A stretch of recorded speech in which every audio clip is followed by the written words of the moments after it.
Dubai theme carnival मेले का आकर्षण कर रहा है लोगों को आने को मजबूर। Under water park, fish tunnel जैसी थीम किसी मेले के पास नहीं, बच्चे उठा रहे हैं आनंद।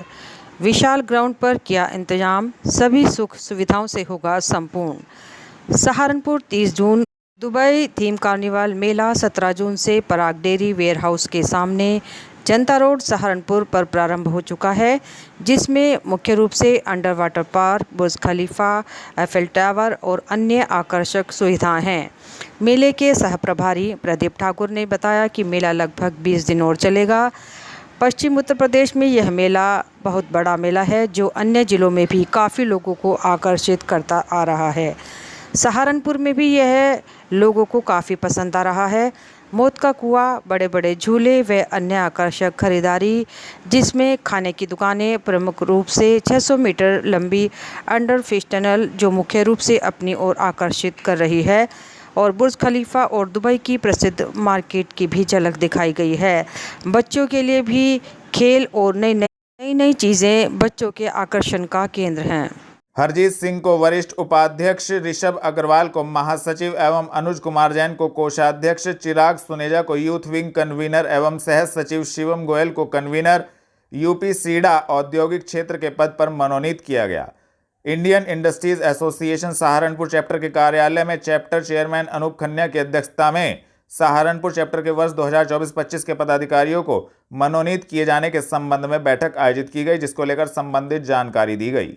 चैप्टर चेयरमैन बने हैं, क्या कहना चाहेंगे? मैं अनूप खन्ना 2024-25 के लिए चैप्टर चेयरमैन मनोनीत हुआ हूँ, और मेरे साथ सेंट्रल ऑफिस से श्री राजेश सप्रा मंडल अध्यक्ष मनोनीत हुए हैं, और मैंने अपनी ओर से अपने जनरल सेक्रेटरी श्री ऋषभ अग्रवाल जी को मनोनीत किया है, senior vice chairman Shri Harjeet Singh ji को मनोनीत किया है, और हमारे ट्रेजरर इस बार अनुज जैन जी रहेंगे, और पिलखनी का जो यूपी सीडा का औद्योगिक क्षेत्र है वो शिवम गोयल जी देखेंगे। क्या कहना चाहेंगे पूरी टीम के बारे में? हमारा इस बार गोल ये रहेगा कि सहारनपुर में जो डे बाय डे बिजनेस गिर रहा है उसे हम किसी तरह रोक पाएं, शासन से, प्रशासन से, या ऊपर की शासन से बात करनी पड़े, मंत्रियों से बात करनी पड़े, इसको किसी तरह रोकें। जो बिजनेस डे बाय डे आप देख रहे होंगे, हर अधिकारी, हर मंत्री ये कह रहा है कि एक्सपोर्ट गिर रहा है,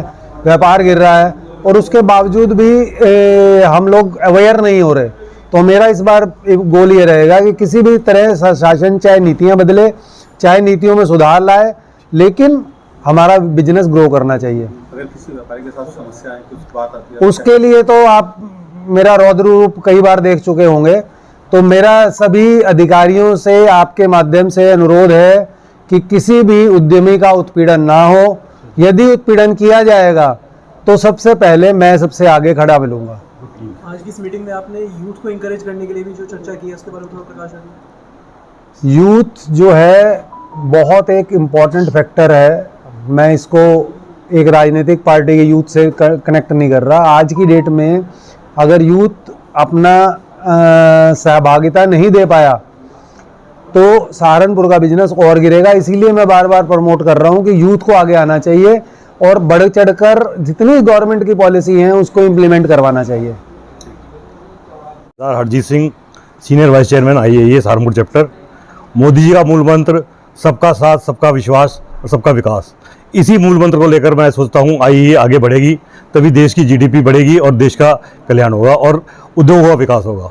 धन्यवाद। जय हिंद, जय भारत। आपका नाम? मैं ऋषभ अग्रवाल, इस सत्र के लिए मैं चैप्टर सचिव के पद पर मनोनीत हुआ हूँ। तो हमारा मेन उद्देश्य यही रहेगा कि हम अपनी मेंबरशिप ग्रोथ, जो कुछ लोग उद्यमी हमारे साथ नहीं जुड़ पाए उन्हें हम जोड़ें, और प्लस हम यूथ के क्षेत्र में हम जो भी मैक्सिमम कार्य कर सकते हैं।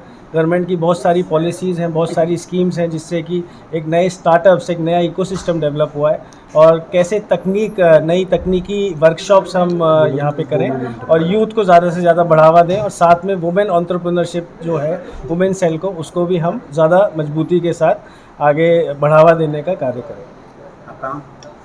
मेरा नाम राजेश सप्रा है। मेरे को डिविजनल चेयरमैन का पद दिया गया है नेशनल प्रेसिडेंट के द्वारा। मेरे यही प्रयास रहेगा कि जितने भी चैप्टर्स इस डिवीज़न में आते हैं, सहारनपुर, मुजफ्फरनगर, शामली और देवबंद, मैं चाहूँगा कि सब जगह का माहौल बहुत अच्छा हो, क्योंकि हर जगह पर उद्योग डे बाय डे नीचे जा रहा है। आज भी मेरी गंगों में बात हुई तो मैंने कहा कि वहाँ पे ग्रोथ क्यों नहीं है। एक ही बात उन्होंने कही कि पहले जितने मेंबर थे उनमें से ज़्यादातर उद्योग बंद हो चुके हैं, ज़्यादातर राइस चैनल बंद हो चुके हैं, इस वजह से ग्रोथ नहीं है। तो डेफिनेटली जो अभी अनूप खन्ना जी ने कहा, इसके लिए कोई भी उद्यमी अपना उद्योग बंद करना नहीं चाहता, उद्योग बंद हो जाता है। हम अब आईए का रोल ये रहेगा कि उद्योग कब क्यों बंद हो रहा है उसके ऊपर चर्चा की जाए, उसके ऊपर सरकार से मदद मांगी जाए। आपका नाम? अनुज कुमार जैन, क्या कहना है? ट्रेजरार IIA 2024-2025 के लिए नामित हुआ हूँ। और हमारा इस बार विशेष फोकस रहेगा यूथ के लिए और अपनी स्ट्रेंथ बढ़ाने के लिए। IIA सभी को साथ लेकर के आगे बढ़ेंगे और नए नए जो उद्यमी आ रहे हैं क्षेत्र में उन सबको साथ में लेकर के संगठित होकर के IIA को आगे बढ़ाने का काम करेंगे। आपका नाम? मेरा नाम शिवम गोयल, मैं सहारनपुर चैप्टर में इस सत्र में कन्वीनर UP सीडा औद्योगिक क्षेत्र मनोनीत हुआ हूँ। मेरा जो मेन फोकस रहेगा वो ये रहेगा कि सहारनपुर में जितना इंडस्ट्रियल ग्रोथ हो सकता है उतना हो और औद्योगिक क्षेत्र में ज़्यादा से ज़्यादा भूमि नए उद्योग लगाने के लिए अवेलेबल की जा सके। वहाँ एक बहुत बड़ा औद्योगिक क्षेत्र है जिसमें अभी कई भूखंड ऐसे हैं जिन्हें चिन्हित नहीं किया गया। मेन जो उद्योग को प्रॉब्लम आती है वो आती है लैंड बैंक की, वो वहाँ पर बहुत अच्छे से सॉर्ट हो सकती है, बहुत लैंड बैंक वहाँ अवेलेबल है, बट उसको डायरेक्टली हमारे उद्यमी को अवेलेबल कराना अभी पॉसिबल नहीं हो पा रहा था, जो आने वाले कुछ समय में जल्दी हो जाएगा। अखिल भारतीय सफाई मजदूर संघ ने सफाई कर्मी के साथ हुई अभद्रता के विरोध में थाना सदर बाजार का किया घेराव, दी जानकारी। आपको बता दें, सोनी आजाद वाल्मीकि राष्ट्रीय उपाध्यक्ष अखिल भारतीय सफाई मजदूर संघ के नेतृत्व में सफाई कर्मी थाना सदर बाजार पर पहुंचे। दिल्ली रोड स्थित पेट्रोल पंप पर सफाई कर्मी के साथ हुई अभद्रता के विरोध में सभी सफाई कर्मियों ने थाना सदर बाजार का घेराव किया। सफाई कर्मियों का कहना था कि उक्त प्रकरण में अगर पुलिस द्वारा कार्रवाई नहीं की गई तो वह धरना प्रदर्शन करने के लिए बाध्य होंगे। मेरा नाम सोनी आजाद वाल्मीकि राष्ट्रीय उपाध्यक्ष अखिल भारतीय सफाई मजदूर संघ। आज किस लिए प्रदर्शन? ये प्रदर्शन कल हमारे सफाई कर्मचारियों के साथ दिल्ली रोड पर एक पेट्रोल पंप है, वहाँ पर सफाई कर्मचारियों के साथ हमारे बहुत अभद्रता की गई, उन्हें जाति सूचक शब्द कहे गए, उनकी गाड़ी की चाबी छीनकर उनकी गाड़ी वहीं खड़ी कर ली गई पेट्रोल पंप पर। वहाँ उन्होंने जान से मारने तक की धमकी उन सभी पेट्रोल पंप के कर्मचारियों ने और उनके जो मालिक थे उन्होंने दी। और कल हमने शाम के टाइम 5 बजे थाना सदर में FIR के लिए एक तहरीर दी थी जिस पर कोई कार्रवाई नहीं हुई, लेकिन आज सुबह कर्मचारियों में जो आक्रोश था वो जाकर हमने थाने का घेराव किया और उसमें FIR दर्ज करने के आदेश कोतवाल साहब ने किए हैं। यदि कार्रवाई अगर नहीं होती और गिरफ्तारी नहीं होती तो जो है धरना प्रदर्शन हड़ताल सफाई कर्मचारी करेगा और पूरे शहर की सफाई व्यवस्था ठप कर दी जाएगी। कलेक्ट्रेट पहुंचकर बरसात के कारण ढमोला नदी का घरों में पानी भरने से परेशान साकेत कॉलोनी वासियों ने किया प्रदर्शन। आपको बता दें, साकेत कॉलोनी निवासी कलेक्ट्रेट स्थित जिलाधिकारी कार्यालय पर पहुंचे। साकेत कॉलोनी वासियों का कहना था कि बरसात के कारण ढमोला नदी का गंदा पानी उनके घरों में घुस जाता है। इस समस्या का आज तक भी कोई समाधान नहीं हो सका है, जिसको लेकर उन्होंने समस्या के निस्तारण हेतु संबंधित ज्ञापन जिलाधिकारी को प्रेषित किया तथा संबंधित जानकारी दी। मनीषा, आज किस लिए यहाँ पर प्रदर्शन? ये ढमोले के लिए आए हैं, बहुत परेशान हो रहे हैं। बहुत पिछली बार में हमारा बहुत ज्यादा नुकसान हो चुका हैगा। क्या समस्या है? क्या समस्या है? ये ढमोले की बहुत ज्यादा समस्या है। क्या समस्या? गहरा करवाओ इसको और इसकी पेचिंग कराओ। अगर नहीं होता है तो क्या समस्या आती तो है? फिर हम यहाँ पे धरना लेके बैठेंगे, हम सड़क जाम करेंगे। बस कल क्या समस्या आती है? अगर पानी जरा सी बरसात में पानी इतना इकट्ठा हो जाता है, लेट्रिन बाथरूम कीड़ा मकोड़ा सब आ जाता है। गंदगी की सर, जब बारिश आती है आधा घंटे की बारिश में लोगों के घरों में पानी होता है और अब क्या, अब तो वहाँ पे सीवर लाइन बिछ गई है जिससे जरा सी बारिश में सारी लैट्रिन वगैरह सब गंदक बाहर आता है, घरों में हमारे घुसता है। और सर हमारे स्कूल बच्चों के कॉपियाँ किताबें सब खराब, सब सामान खराब हो जाता है। हम जैसी बारिश आती है एकदम पानी आ जाता है, हम कहाँ भागे सामान लेकर। और ये आज से नहीं, 2013 से हम ये प्रॉब्लम झेल रहे हैं, लेकिन फिर भी हम बार बार चक्कर काटते, कुछ नहीं होता। और अगर इस बार नहीं हुआ, इस बार डीएम सर ने आश्वासन दिया है अभी कि वो 2 दिन बाद मशीन भेजेंगे या जो भी वहाँ पे विजिट करेंगे, लेकिन अगर वो 2 दिन बाद कुछ कार्रवाई नहीं होती है तो हम सड़क जाम करेंगे। राकेश टॉकीज रोड स्थित नाला पटरी का निर्माण न होने के चलते व्यापारियों को हो रही भारी परेशानी, दी जानकारी।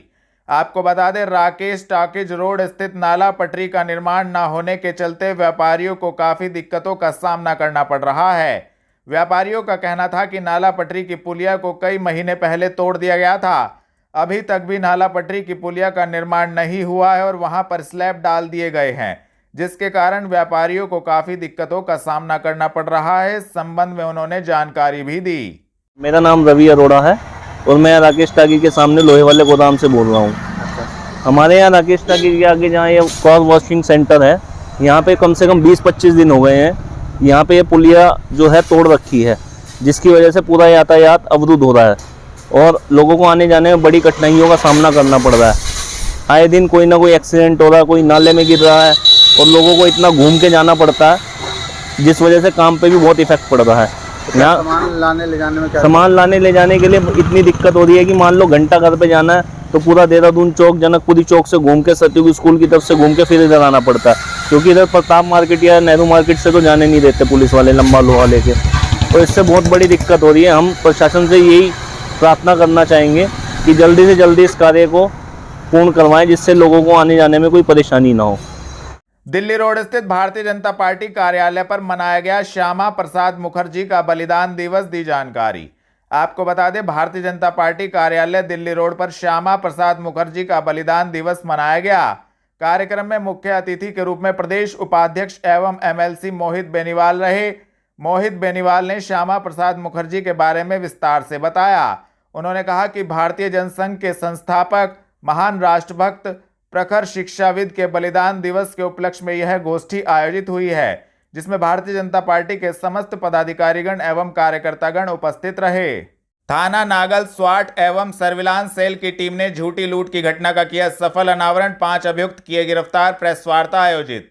आपको बता दें, थाना नागल स्वाट एवं सर्विलांस सेल की संयुक्त टीम ने झूठी लूट की घटना का षड्यंत्र रचकर डायमंड ज्वेलरी का गबन करने की घटना का सफल अनावरण किया है।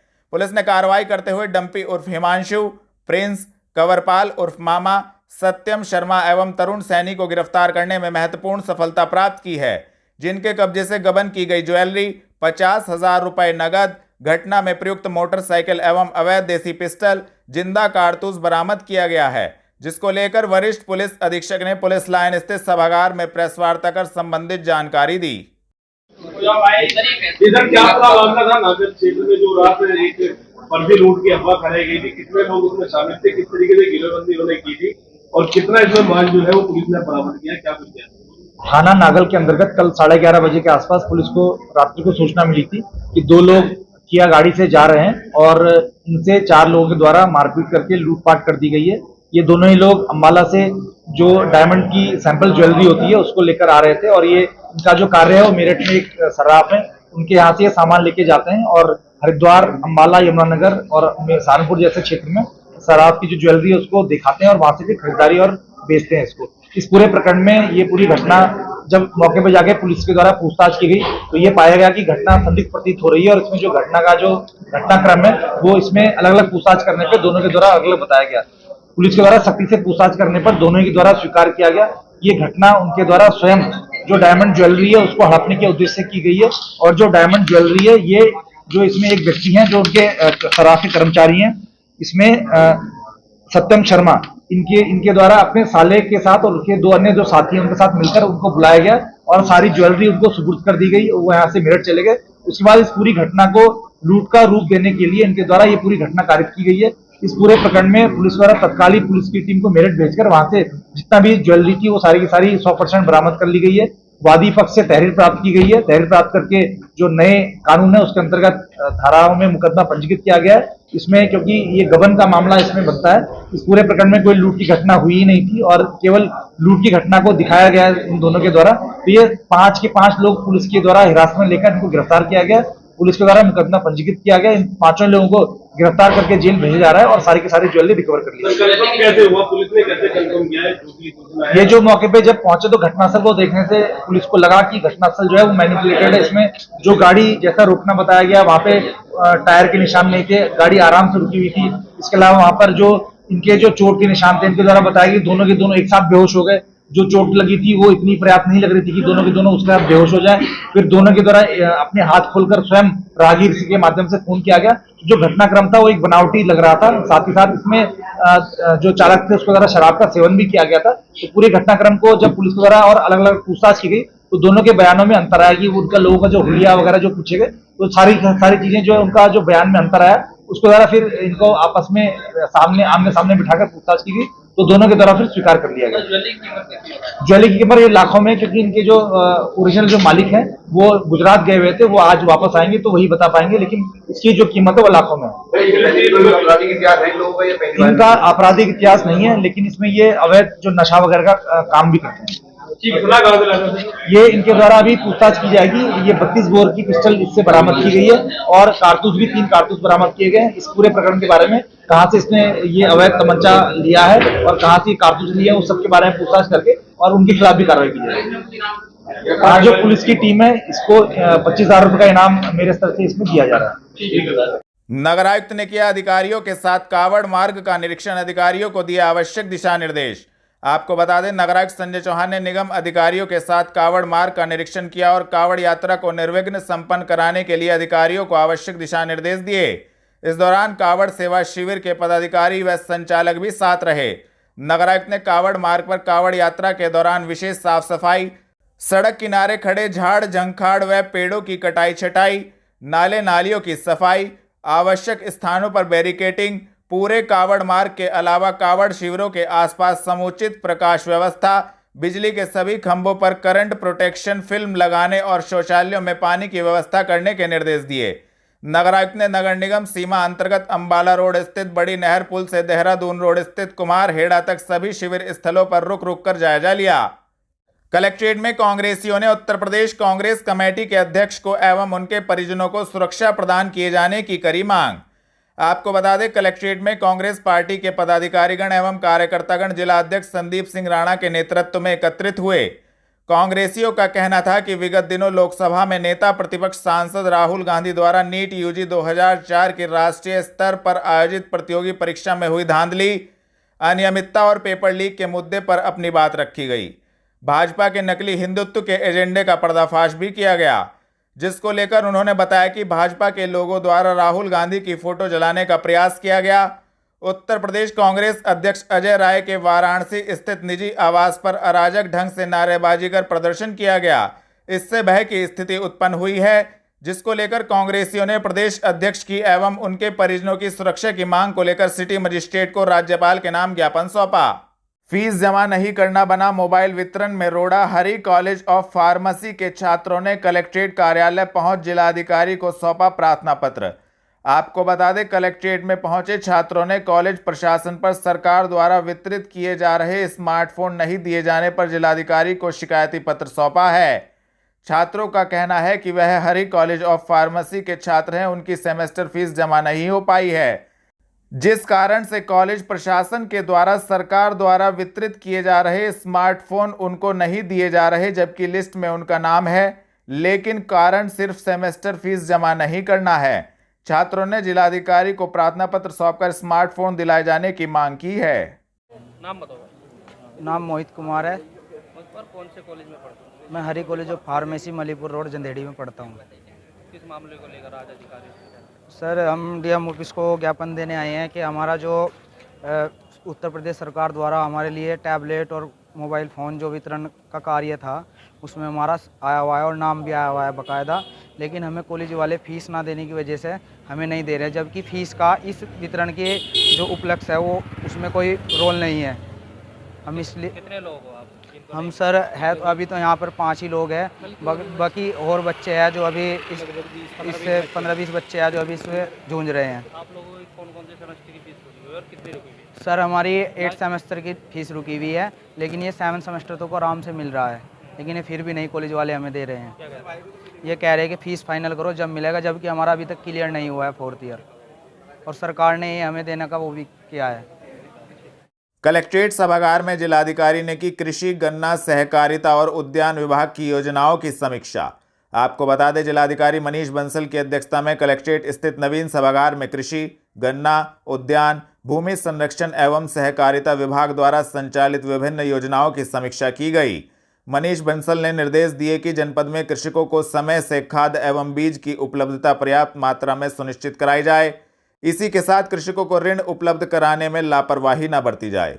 जैविक खेती को बढ़ावा देने के लिए अधिक से अधिक किसानों को प्रोत्साहित किया जाए। बड़े किसानों एवं क्लस्टर की लिस्ट बनाए जो जैविक खेती कर रहे हों।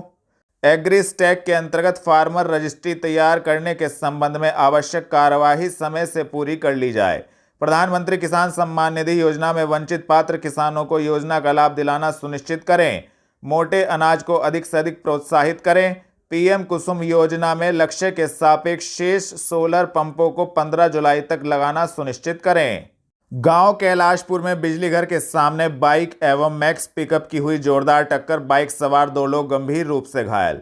आपको बता दें, देहरादून रोड स्थित थाना गागलहेड़ी क्षेत्र के गांव कैलाशपुर में बिजली घर के सामने बाइक एवं मैक्स पिकअप की जोरदार टक्कर हो गई। हादसे में बाइक सवार 2 लोग गंभीर रूप से घायल हो गए, तो वहीं मैक्स पिकअप चालक मौके से फरार हो गया। सूचना मिलते ही मौके पर पहुंची थाना गागलहेड़ी पुलिस ने दोनों घायलों को जिला अस्पताल में भर्ती कराया, जहां पर उनका इलाज चल रहा है।